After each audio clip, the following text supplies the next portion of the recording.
अस्सलामुअलैकुम and welcome to my YouTube channel. Italian PG scholarships के 42nd cycle जो है ऑलमोस्ट और ऑलरेडी जो है वो स्टार्ट हो चुका है और उसके एडमिशन जो है वो आ रहा है, लेकिन साथ साथ इटालियन पीजी स्कॉलरशिप के 41st साइकिल के सेकंड और थर्ड सेशंस के कॉल्स भी जो है वो आ रहे हैं। इसमें यूनिवर्सिटी ब्रिशा जो है जिसको मिनी पाकिस्तान भी इटली के अंदर उसको कहा जाता है, क्योंकि वहाँ पे बहुत सारे पाकिस्तानी हैं। तो इसने अपने 41st साइकिल के थर्ड सेशंस के कॉल जो है वो ओपन की है, जिसमें तीन डिफरेंट डिसिप्लिन के अंदर जो है कुछ एडिशनल पीजी पोजीशन उन्होंने अनाउंस की है।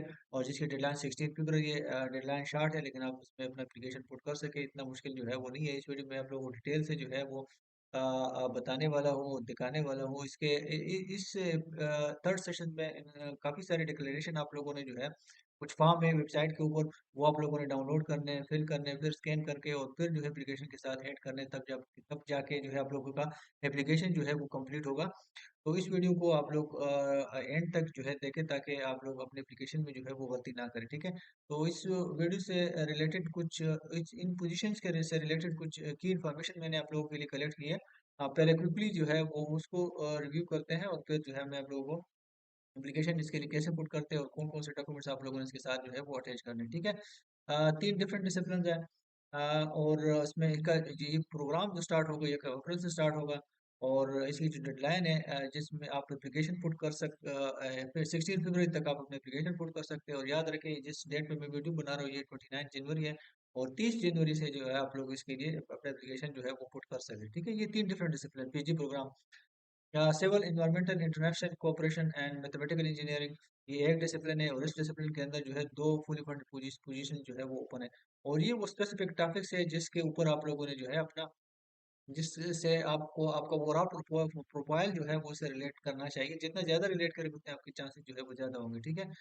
अगर आप लोगों का प्रपोजल इससे मैच नहीं कर रहा तो मेरा सजेशन है कि आप लोग या डिफरेंट प्रपोजल बनाएं, या उस प्रपोजल को ऐसे मॉडिफाई करें जो इसके साथ जो है रिलेट करे और मैच करे, ठीक है। क्योंकि ये प्रोजेक्ट बेस्ड पोजीशन है, इसका टाइटल और जो काम है वो पहले से डिफाइन है। जाके आप लोगों ने सिर्फ उस टॉपिक के ऊपर और उस प्रोजेक्ट के ऊपर काम करना होता है, और उसी में से आपका जो है पीएचडी थीसिस जो है वो निकलेगा, ठीक है। दूसरा जो डिसिप्लिन है वो artificial intelligence in medicine and innovation in clinical research. इसके अंदर एक फंड पोजीशन अवेलेबल है, और इसके ये जो है स्पेसिफिक टॉपिक्स है। और तीसरा जो डिसिप्लिन है वो है प्रिसिशन मेडिसिन।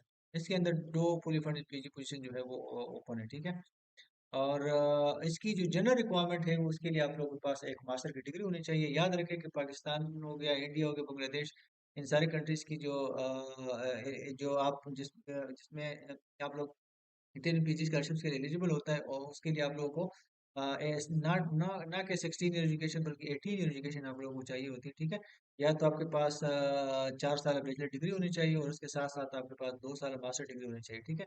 और या आपके पास 2 साल एमए डिग्री और फिर 2 साल एमएस डिग्री हो, तो फिर जो है आप लोग इंडियन पीजी स्कॉलरशिप के लिए जो है वो एलिजिबल हो जाते हैं, ठीक है। ये जनरल रिक्वायरमेंट है ये सारे प्रोग्राम के लिए। जो बाकी जो प्रोग्राम स्पेसिफिक रिक्वायरमेंट है वो यहाँ पे है। इसके अलावा आप लोगों के साइन एप्लीकेशन फॉर्म ये वेबसाइट के ऊपर पड़ी है। मैं आप लोगों को अभी थोड़ी देर में जो है वो दिखाऊंगा कि आप लोगों ने वो फॉर्म कैसे डाउनलोड करना है और उसको कैसे फिल करना है, और उसको फिर जो स्कैन करके अपलोड कैसे करना है, ठीक हो गया। पासपोर्ट कापी आप लोगों को चाहिए, ये जो है ये भी सारे कैंडिडेट्स को ये चाहिए। सीवी सीवी आप लोग जो है कोशिश करें कि यूरो पास फॉर्मेट में बनाएं, और फिर जो है अपलोड करें एप्लीकेशन के दौरान। डिग्री सर्टिफिकेट वो वही जो आपकी मास्टर डिग्री है उसकी सर्टिफिकेट चाहिए आपको। रिसर्च प्रपोजल, ठीक है, मैंडेटरी है। प्रोग्राम 1 और 2, अभी जो ऊपर मैंने आप लोगों को तीन प्रोग्राम बताए, तीन डिफरेंट डिसिप्लिन दिखाए हैं, ठीक है। उसमें जो पहला डिसिप्लिन है या पहला प्रोग्राम और दूसरा प्रोग्राम, उसके लिए रिसर्च प्रपोजल जो है वो मैंडेटरी है, और हर सूरत आप लोगों ने प्रपोजल जो है वो प्रोवाइड करना है। और नॉट पर प्रोग्राम 3, जो थर्ड प्रोग्राम प्रिसिशन मेडिसिन है उसके लिए जो है आपका प्रपोजल, रिसर्च प्रपोजल जो है वो मैंडेटरी नहीं है। आप प्रपोजल के बगैर भी उसके लिए अपना एप्लीकेशन जो है वो पुट कर सकते हैं। प्रोग्राम 1 के लिए जो आपका प्रपोजल है वो मैक्सिमम जो है वो 25,000 कैरेक्टर्स जो है वो का होना चाहिए। और पास एंड फॉलो स्पेसिफिक स्ट्रक्चर का मतलब ये है कि वेबसाइट के ऊपर उनका कोई फॉर्मेट होगा, और उनको आप लोगों ने जो है वो फॉलो करना है, ठीक है। और इसके अलावा अगर आपके पास कोई पब्लिकेशन है, कुछ भी इस प्रोग्राम से रिलेटेड है, कोई रेलेवेंट रिसर्च एक्सपीरियंस है, कुछ भी है आपके पास, कोई कॉन्फ्रेंस पेपर है, कुछ भी है, वो जो है आप अपना एप्लीकेशन के साथ जो है वो आप ऐड कर सकते हो, और आप लोगों को ऐड करना चाहिए ताकि आप लोगों का जो एप्लीकेशन है वो स्ट्रांग नजर आए, ठीक है। इसके 50 यूरो एप्लीकेशन फी है, लेकिन कुछ कंट्रीज के लिए इसकी एग्जाम्पशंस है जैसे कि लीस्ट डेवलप कंट्रीज, लेकिन याद रखें जो कि पाकिस्तान जो है वो लीस्ट डेवलप कंट्रीज में नहीं आता। Pakistan lower middle income country है। तो पाकिस्तानी कैंडिडेट मेरे ख्याल से 50 यूरो एप्लीकेशन जो है उन्होंने पे करना ही होगा। बाकी बांग्लादेश आई थिंक के लीस्ट डेवलप कंट्रीज में आता है। नाइजीरिया, सोमालिया, इस तरह के जितने भी थर्ड वर्ल्ड कंट्रीज है वो लीस्ट डेवलप कंट्रीज में आते हैं। तो उनके लिए जो है 50 यूरो एप्लीकेशन फी की जो है वो एग्जाम्पशन है। लेकिन पाकिस्तानीज के लिए नहीं है, क्योंकि पाकिस्तानी जो है वो लीस्ट डेवलप कंट्रीज में नहीं आते, बल्कि लोअर मिडिल इनकम कंट्रीज में आते हैं। लेकिन ये है कि अगर कोई आप बलूचिस्तान से अप्लाई कर रहा है या सवात से अप्लाई कर रहा है, या इस तरह के कन्फ्लिक्ट अफेक्टेड जोन जो है, high risk conflict affected zone, तो सवात जो है वो एक वक्त में था कन्फ्लिक्ट अफेक्टेड जोन था। बलूचिस्तान के भी कुछ एरियाज है इवन, तो इस तरह के केपी में कुछ एरियाज है जो अगर वो ऑफिशियली कन्फ्लिक्ट अफेक्टेड जोन में आते हैं, तो वहां से अगर कोई कैंडिडेट अप्लाई कर रहे हैं तो उसके लिए भी जो है 50 यूरो की एग्जाम्पशंस है। तो ये जो चीज़ें हैं जो आप लोगों के लिए मैं आपको बताना चाह रहा था, eligible but not assign a place. हाँ, अगर पिछले साल या पिछले काल में आप लोगों ने यूनिवर्सिटी ऑफ प्रेशर में किसी भी पीजी प्रोग्राम के लिए अप्लाई किया है और उसमें आप लोग पर एलिजिबल पर एडमिशन हो गए, लेकिन आप लोगों को जो है सीट असाइन नहीं हुआ है, तो उस केस में भी आप लोगों को जो है 50 यूरो की एप्लीकेशन की जो है वो एग्जामेशन है। ठीक हो गया। उसकी सिलेक्शन प्रोसेस कैसे होगी? जो पहला प्रोग्राम है इंजीनियरिंग का, उसमें जो आपके इवोल्यूशन है, जो डॉक्यूमेंट्स आप एप्लीकेशन के दौरान सबमिट करते हैं उसके मैक्सिमम 20 पॉइंट्स हैं, और जो रिसर्च प्रोजेक्ट है उसके जो है 40 पॉइंट्स हैं। इन दोनों में जो है अगर आप 24 पॉइंट्स लेते हैं तो आपको इंटरव्यू के लिए बुलाया जाएगा। इंटरव्यू के अलग 40 पॉइंट्स है, और 40 में से आप लोगों ने 24 अलग फिर से लेने हैं। उन दोनों को मिला के फिर आप लोगों का एग्रीगेट जो है वो बनेगा, और जो भी टॉप कैंडिडेट होंगे उन्हीं को जो है पोजीशन असाइन होगा, ठीक है, अवार्ड होगा। और दूसरा प्रोग्राम का भी सेम इसी तरह का फार्मूला है, और तीसरे प्रोग्राम का भी सेम इसी तरह है। लेकिन तीसरे प्रोग्राम में फर्क सिर्फ इतना है कि इसके लिए इसमें जो है आपका रिसर्च प्रपोजल जो है वो रिक्वायर्ड नहीं है, तो उसके पॉइंट्स इसमें जो है वो नहीं है, ठीक है। अटेंड पीजी स्कॉलरशिप के जो स्कॉलरशिप बेनिफिट्स की अगर बात की जाए, तो वो ज़्यादातर आप लोगों को पता है कि उसकी मंथली स्टिपेंड जो आप लोगों को मिलेगी आफ्टर टैक्स, वो 1200 यूरो मंथली होगी। वैसे तो ये ज़्यादा होती है, लेकिन बाकी आपके सोशल सिक्योरिटी कंट्रीब्यूशन में जाता है। जो ट्यूशन फी है ये इसको रीजनल टैक्स भी बोला जाता है। ये मैंने भी 3 साल दिए हैं, और हर कोई देता है। तो आपको सालाना जो है 156 यूरो पर ईयर आपको देने होंगे। ये रीजनल टैक्स होता है, इससे जो है आप इसको आप अवॉइड नहीं कर सकते। बाकी आपको 1200 यूरो मंथली मिलेंगे। और इसके अलावा जो है रिसर्च बजट होता है हर पीजी स्टूडेंट का इटली में जो है रिसर्च बजट होता है तकरीबन 1500 यूरो का बराबर होता है। ये आपके 10% आप ग्रास जो आपका स्कॉलरशिप है, ये 16,243 का 10% आप निकाले जो भी बनेंगे, वही आपका एनुअल रिसर्च बजट होगा, जिसको आप कहीं पे भी रिसर्च कॉन्फ्रेंस अटेंड करने, या वहाँ पे पेपर प्रेजेंट करने, या समर स्कूल या विंटर स्कूल कोई भी इस तरह की रिसर्च एक्टिविटी अटेंड करने के लिए ये बजट आप उसको जो है आप यूज़ कर सकते हैं, ठीक है। तो जो नॉन ईयू कैंडिडेट्स है, अगर वो उन्होंने पोजीशन विन की है, तो उसको हर सूरत में जून 30 2026 तक जो है वो वीज़ा लेना होगा, और उसकी अराइवल जो है वो ज़रूरी होगी। तो जो मेरी अंडरस्टैंडिंग के मुताबिक ये कोई मुश्किल नहीं है, क्योंकि अप्रैल से ये प्रोग्राम्स सॉरी ये मार्च अप्रैल मई जून काफ़ी टाइम है। आई डोंट थिंक कि इसमें कोई मसला हो, बिल्कुल भी मसला नहीं होगा। अगर आप उसको विन करेंगे तो आपको बिल्कुल जो पीजी के स्टूडेंट होते हैं उसको हमेशा जो है प्रायोरिटी बेस पे अपॉइंटमेंट भी मिलती है, प्रायोरिटी बेस पे वीज़ा भी लगता है। कोई मुश्किल नहीं है, आप बड़ी आसानी से जो है जून 30 तक आप वहाँ पे पहुँच सकते हैं। तो इसके लिए आप लोगों को बिल्कुल परेशान नहीं होना है। बाकी जो चीज़ें हैं वो मैं आपको वेबसाइट पे जाके बताऊंगा, दिखाऊंगा, ठीक है। एक आप लोगों ने कौन कौन से जो है एप्लीकेशन कैसे पुट करना है, और कौन कौन से डॉक्यूमेंट आप लोगों ने डाउनलोड करने हैं। अगर आपने इन 3 प्रोग्राम के से रिलेटेड मजीद डिटेल अगर आपको चाहिए, तो आप इसके ऊपर क्लिक करिए, ये भी एक पीडीएफ फॉर्म है। और सबसे इम्पोर्टेंट मेरे ख्याल से आप लोगों के यही है, ठीक है। इसमें 3 प्रोग्राम से रिलेटेड जितने भी डिटेल है वो इसके अंदर जो है अवेलेबल है, वो ये वाला है, मैंने लिखा तो है। और बाकी ये जो है यहाँ पे आप लोगों को बताया गया है कि आप लोगों ने अपने एप्लीकेशन कैसे पुट करें, उसको मैं थोड़ा सा जो है वो जरूर टच करूंगा। लेकिन इससे पहले मैं आप लोगों को बताना चाहूँगा कि आप लोगों ने कौन-कौन से फॉर्म जो है डाउनलोड करने हैं, और उसका क्या मतलब है, और उसको आप लोगों ने स्कैन करके एप्लीकेशन के साथ अटैच करना है, हर सूरत में करना है, अदरवाइज एप्लीकेशन इनकम्प्लीट कंसिडर किया जाएगा, ठीक है। Self certifications of qualification attend for admission to deducted, ये आप लोगों ने डाउनलोड करना है।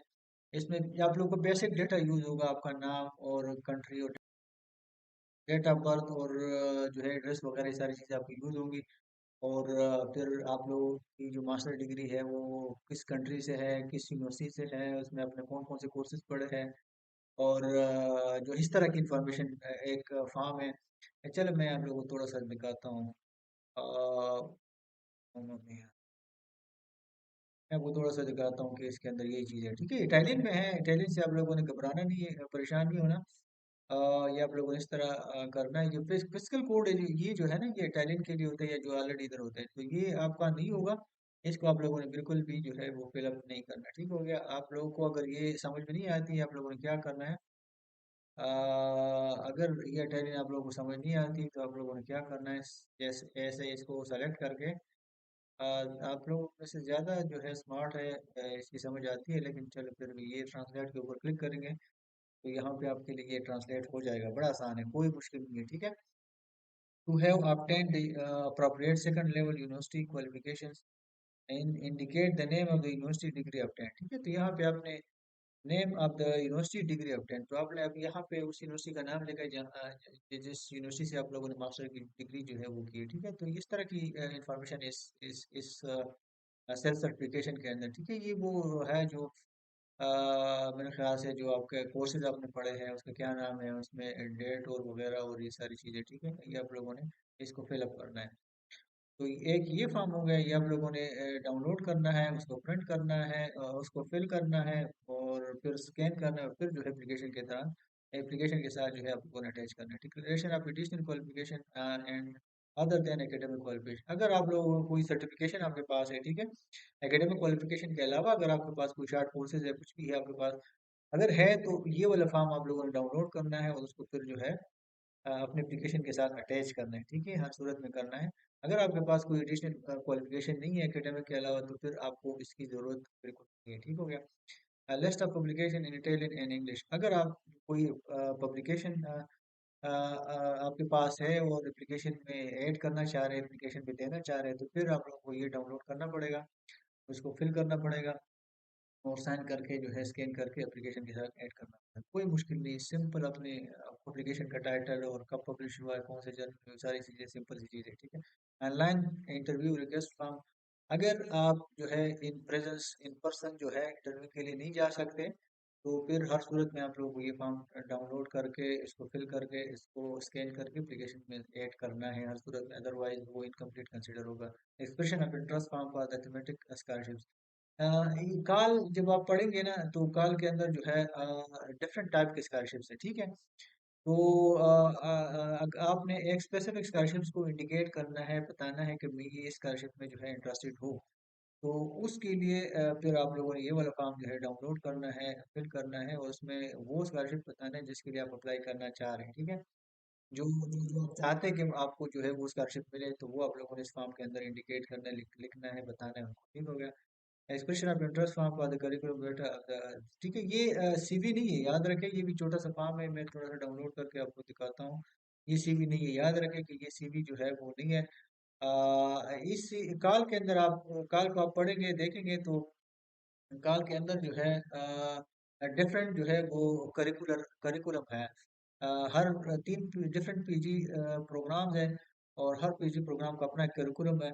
तो आपने कौन से करिकुलम को फॉलो करना है और आप कौन से करिकुलम में इंटरेस्टेड है, तो अगर आप किसी खास करिकुलम में इंटरेस्टेड है, तो फिर जो है आप लोगों ने ये फॉर्म डाउनलोड करना है और उसको फिल करना है, और फिर जो है आपने इसको एप्लीकेशन के साथ ऐड करना, स्कैन करके एप्लीकेशन के साथ ऐड, ठीक है। याद रखें कि ये सीवी नहीं है आप लोगों की, ठीक है।